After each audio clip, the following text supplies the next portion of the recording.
everyone, Tara back again. Today that I'm speaking with Anne, and Anne works in the realm of grief. Hi Anne, thank you so much for joining me today. Oh, you're so welcome, Tara. I feel honored that you reached out. Oh, Hi. thank you. So do you want to just tell everybody a little bit about who you are and what you do?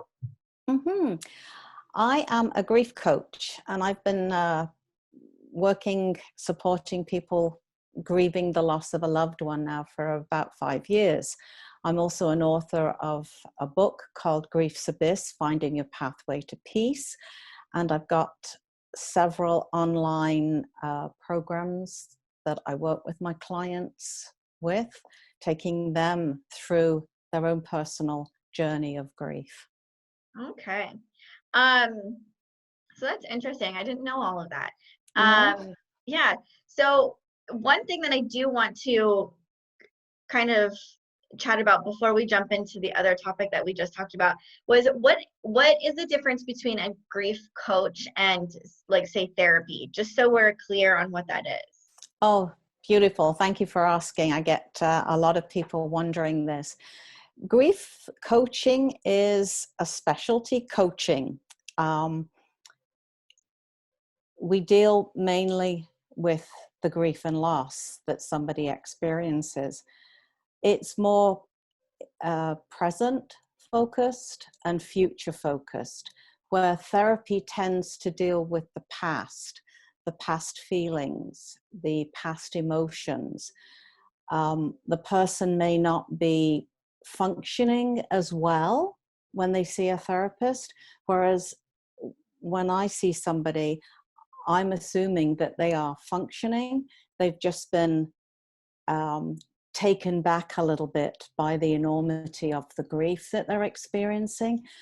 And my job is to help them move through it. So it's future focused and not moving into the past. It can also be very quick because we're dealing with the behaviors and the thoughts, helping them to reframe them. Whereas therapy tends to be more on the feelings and the emotions. Okay, that makes sense. And it can be, therapy is usually a lot longer. Mm-hmm. You're with a therapist a lot longer. In coaching, it can be as short as 6 weeks, 3 months. People have found their rhythm again, just by having the support of somebody who has experienced and understands what they're going through. Okay. Yeah, that makes a lot of sense, actually. Okay. So now that we know that, jumping into, and I've been really excited to have this conversation with you today, actually, because I feel like you, of anybody, could really touch on this subject of, relating grief to COVID-19 and what's happening. We assume, as a society, that you will grieve when there's a death. Loss of somebody that you love, but it's also the loss of something you held near and dear to you. So we're all experiencing loss of connection. We're all isolating. Many have lost jobs. Many have lost their freedom. Yeah, we took that so for granted. I'm going here, I can get on a plane, I'm going to visit my children wherever they are in the world. But now we're stuck at home, so we're restricted. It's also taken that sense of control.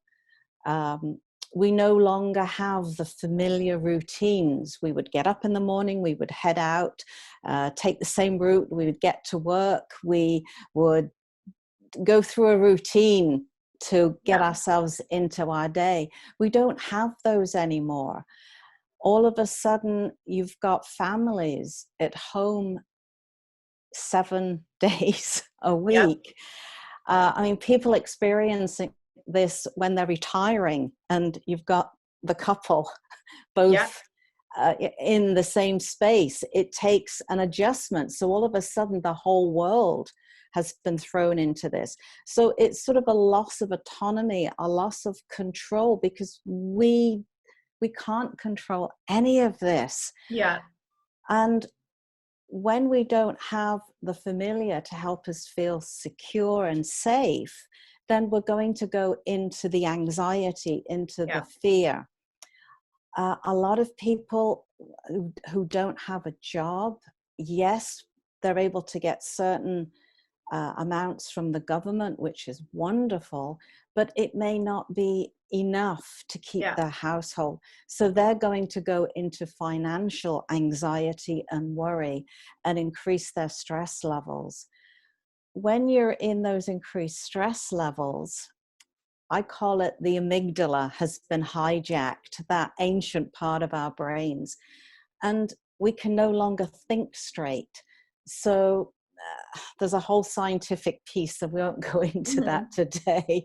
Just say that you aren't able to access that part of your brain that has the clear focus, the decision-making part. So when you're in that high anxiety, you may be making decisions that aren't quite as stellar as they once were. All this as classic signs of what somebody goes through when they're experiencing the loss of a loved one. Okay. Does that make sense? It is. It does make sense. So what are some things that people could be feeling or experiencing or that would be classified as part of the grief? A lot of people who may be, it goes down, I think, as well to being the type of personality. If you're an introvert, this is a wonderful time to be an introvert. You're quite happy. You can isolate and amuse yourselves. Extrovert people need to be outside. They need to be with other people. So because you're not having that, there is that feeling of isolation, that feeling of loneliness, which people who are going through a death feel. They go through that loneliness, and that creates a sadness, and the sadness can deepen. You might find yourself happy one moment and feeling really down and sad the next. And these are all classic grief symptoms. We're all going through the grief right now, and it can be the sadness, it can be anger. Look at the amount of people who were getting quite vicious if they couldn't get toilet paper. Yeah. When you're in pain, it's easy to lash out at people. So people are stressed, anger can come out, classic symptom. It helps us feel in control to a certain degree. You're doing something. Yeah. Yeah, that makes a lot of sense. So regardless of whether you are introvert or extrovert, or, you know, if, because I know that a lot of people tend to compare themselves and their situations, right? So they'll say, you know, oh, well, we're not as bad off as our neighbor, or, you know, like whatever the situation might be. But I think it's important for everyone to know that as a collective, everyone is experiencing some sort of grief given this current situation. Absolutely. And I think rather than comparing, this is an opportunity for us to all get into our hearts and have compassion. And what can we do in that moment? And it might be to support and buy things from our local stores. It might be to reach out to an elderly neighbor. Gratitude. If you can actually be a buffer to help you sort of stay in a more positive frame of mind. If you can go to bed with 5 things on your mind, what you're grateful for, and even part of your routine in the morning, if you can start a gratitude journal. And these are some of the things that people, you no longer have a routine, but if you can begin to build your own routine for yourself, so you don't stay in your pajamas all day. Right. You set certain time frames and keep things as regular for meals and going to bed and getting up as you can. These are all things that we can control. So instead of looking externally at a lot of the world we don't have control over, and looking to see some of the things that we can control within our own world, that can help to sort of balance the two. Right. That Oh, makes sense, because a lot of people would be looking into what they can control, right? Because there's so much that is out of our control currently. So looking at what they can control, I can see how that would be also an outlet for people to resort to. mm-hmm. And also it's and also a way of helping them feel safe, because Yeah. when we've got a familiar routine, it's the familiar that helps us remain safe. The serenity prayer. This Mm-hmm. is a time to practice it. Mm-hmm. God grant me the wisdom to see the things I can change, and the wisdom to know the things that I can't change, and to accept the difference. Yeah. Yeah. So because I also think too, it's important to touch base that, and you've raised a good point that not only have people lost, their freedom of choice, right, of choosing where to go, when to go, how to go, with who to go with, all of that kind of stuff, right? And the loss of jobs and the changes of circumstances. But there's also a lot of things that people weren't anticipating, you missing out on, like there's been weddings that have been canceled, big events that people look forward to every year that are not happening. Mm-hmm. Even, things simply as like the birth of a child has changed, right? In the sense of like, in some places partners aren't allowed to go in. Some places you're only allowed to have one person. So like there's things that you had an idea of what it was going to be like, or an idea of how you wanted it to happen, and now because of what is happening with COVID-19, people aren't able to have it that way. Yeah, And you're so right. it's recognizing that can also be part of the grief as well. Oh, absolutely, because this is something, it's all part of your hopes and dreams, isn't it? So when it's not going to happen, it is a huge loss to you. And how do you deal with it? We recently had a new grandson. We got to hold him once. So I guess we're very fortunate. But now we can watch this child grow up via Zoom. So Yeah. that to us is a loss, because we're not part of that child's life. There's whole reams of university students that aren't even going to have their grad day or Yeah. their proms, brides even, who have worked so hard to perfect the wedding of their dreams. Yeah. All those are being cancelled. The couple that has chosen a wonderful round the world trip as a retirement gift isn't going to happen. So it's our expectations that we've put out there, and when that doesn't happen, is going to create a feeling of loss. It's a change, and whenever there is a change, good or bad, there can be grief towards it as well. Okay. Yeah. And I think, like you said, society does recognize grief more so associated with the actual loss of a loved one. Yeah. So I think it's important to recategorize grief as more of an emotion that is a lot more common than we think it is. Absolutely.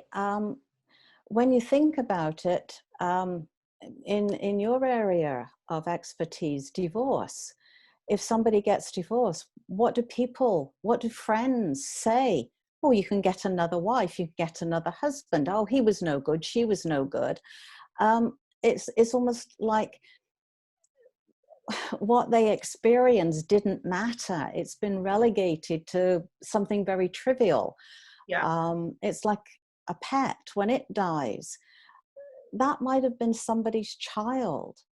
Yeah. We can never underestimate the attachment somebody has to any of these. A woman that doesn't bring a child full term, or the baby dies shortly after birth. I mean, ouch. How heartbreaking is that? But does society recognize it? Oh, you're young enough. You can have another child. You can go out and buy another dog. Yeah. That's not the point. It's that a moment. It was that person, that pet, Yeah. that wife, that husband, the hopes and expectations you had for a life together is no longer there. And Yeah. there's grief. So I'm hoping that society, it's death averse anyway, will perhaps be a little bit more aware and a little bit more compassionate, especially in the workplace, where people are going to be returning to work and any one of these things can have happened. I hope they're going to be gentle with one another, because we've all gone through a grief of some sort. There's been a huge loss to society. Yeah. Yeah. Yeah. And that's very true. And that makes a lot of sense. So knowing that now, is there a way that people can heal their grief through this process? Yes, they can be gentle with themselves. Stop shoulds, coulds, what ifs on themselves. Those are not helpful. Just know you're doing the best you can with the information that you have. If you're feeling sad, lonely, isolated, reach out to a friend, family member, somebody like myself, therapist. You don't have to do it alone. There are a number of things that you can do to help yourself through the grief, and that's just to honor and acknowledge what it is you're feeling, and don't discount it.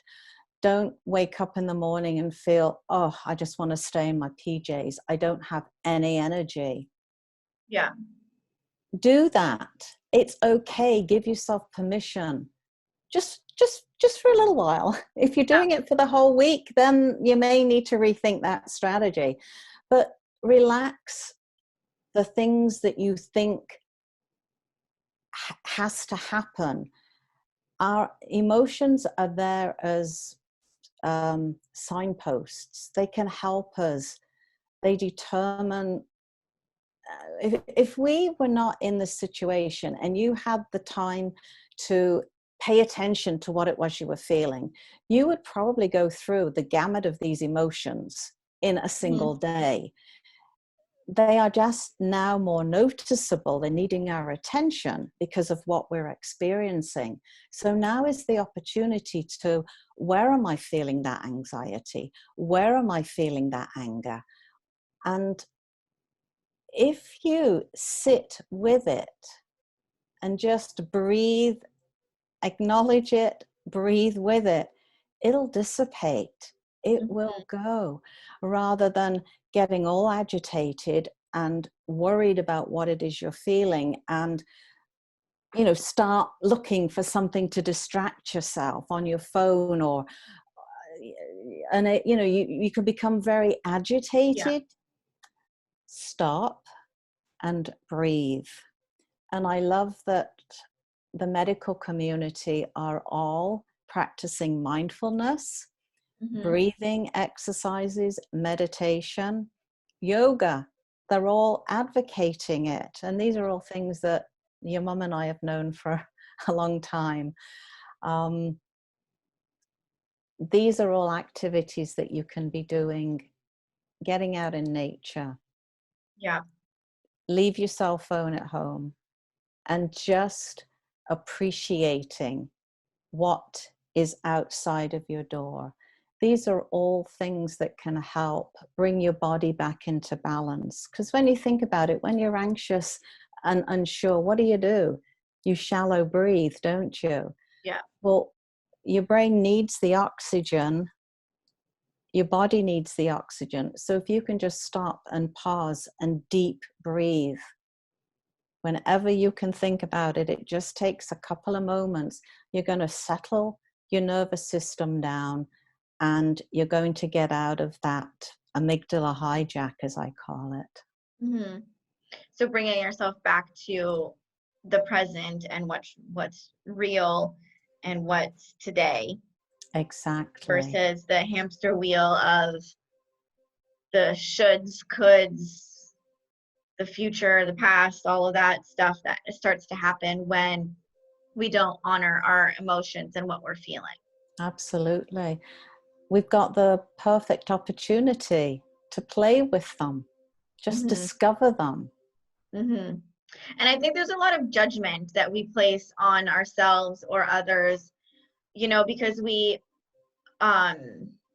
assume that, we see the people out there who are like, oh, make the best of this time and all of that kind of stuff. And so when we do feel those bouts of not feeling the greatest, or that sadness or the anger or whatever that comes up, we tend to place judgment on ourselves, like, oh, if they're not feeling like this, why am I? And we make ourselves wrong. Yeah. And yeah, is that something that you can speak on? Absolutely. And it all boils down to taking off the happy face mask, Mm-hmm. or the Mr. Bunny. I've got Mm-hmm. to be happy all the time. Nothing says you have to be happy. In fact, if we were ecstatically happy, we probably would go insane. Our Yeah. body needs the balance. You have a good cry, you might feel laughter and joy bubbling up because you've now made room for it. So Right. it's to stop the comparing and to allow yourself to be real. Ask your friends, how are you feeling right now? And take the time to listen to them. Yeah. Gone are the days where you meet somebody in the street or in the office and they'll say, oh, how are you? And they've gone and you're just about to answer them. Yeah. There's no need for that, but take time now to sort of ask the person, how are you really feeling? And be genuinely curious to what Yeah. that person, and for the other person then to take that opportunity to sort of say, I'm feeling really crappy. Uh, Thank you for asking. And then the person may say, well, tell me about it. And just the fact that you have shared how crappy you're feeling without going into the story. And that's another thing. We go into these stories. If we don't know something, we're going to make a story up because that's Yeah. just how our brains work. So stay out of the stories. If you don't know, it's okay to say you don't know. But attempting to go into the story rather than just saying, this is how I'm feeling, that Right. can help a person as well. Yeah, that makes a lot of sense because we do tend to create stories in our minds when we can't necessarily explain something, right? Mm-hmm. So it's important Absolutely. to keep track of yourself doing that as well. Oh Because I know gosh. for myself, I've caught myself where I'm like, that's not even real. Like, that's not even, and you kind of have to backtrack yourself and stop it in its tracks, or else it will end up either becoming real or taking over Mm-hmm. your reality in Absolutely. some way. Absolutely. And especially this day where we're all online, this is something you really need to be aware of. If there's a whole, say, 10 people coming online and the moderator is sort of waving and what have you, and then you arrive and the person didn't see you because perhaps the band on top of the Zoom recording, there was no room for you, may not have seen you. But throughout that meeting, you could have taken it personally and be deciding all kinds of things because we are meaning-making people. Yeah. And instead of realizing, oh, they probably just didn't see me, end of story, you've gone into a tailspin. And Yeah. it's easy to do when you're stressed, when you're grieving, is to take these slights very, very personally because you're more sensitive, you're more open to all this. Yeah. That makes sense. So I guess the takeaways are basically that we're all experiencing grief in some way. Yeah. And remaining, honoring your feelings is the biggest, I guess, thing that you can do. Absolutely. And then, practicing gratitude. And is there anything else that you can say? Like, is journaling a good thing? Is like, Oh, absolutely, Tara. okay. Absolutely. Journaling is a way of getting you out of your head and more into your heart. Even attempting, if you're not a journaling person, just writing, this is stupid, I've no idea what I'm doing, blah, blah, blah, blah, blah. Very often that is enough to sort of get you over that writer's block, and you'll be amazed at what might flow out of you. And just allow that stream of consciousness to evolve. So journaling is what I recommend all my clients do. And just to get you out of your head and into your heart. And breathing. Breathing is the big thing. Yeah, deep breathing. Oh, very much so, yeah. Okay. Well, thank you so much for this. I found it very helpful, and I know a lot of people will as well. Are you still offering services given what's going on, or? Absolutely, Tara. I've always been online. So I haven't had to pivot my business model. I have a couple of Facebook pages. If anybody wants, if there are sufficient people requiring support and help in this time, I'm willing to open up a support group just for people to talk about it. So they can reach out to me. My business page is Reconnect from Grief on Facebook. Okay. And is that the best way for people to reach out if, like, let's say, like there's people who are dealing with grief or are struggling right now, or, because there are people who are losing loved ones as well. Oh, right absolutely. now. So is that the best way to reach you, is through your Facebook page? Oh, no, that was just for people who may be experiencing uncertainty and want a little bit more reassurance of what's going on now. If somebody is experiencing the loss of a loved one, then I have a website called understandinggrief.com, and they can find out all about grief coaching and a bit about myself there as well. Okay, perfect. Thank you so much again for joining me and doing this. And I'm sure we will touch base again soon. Thank you so much, Tara, for the invite. It's been a pleasure. Thank you. Thank you.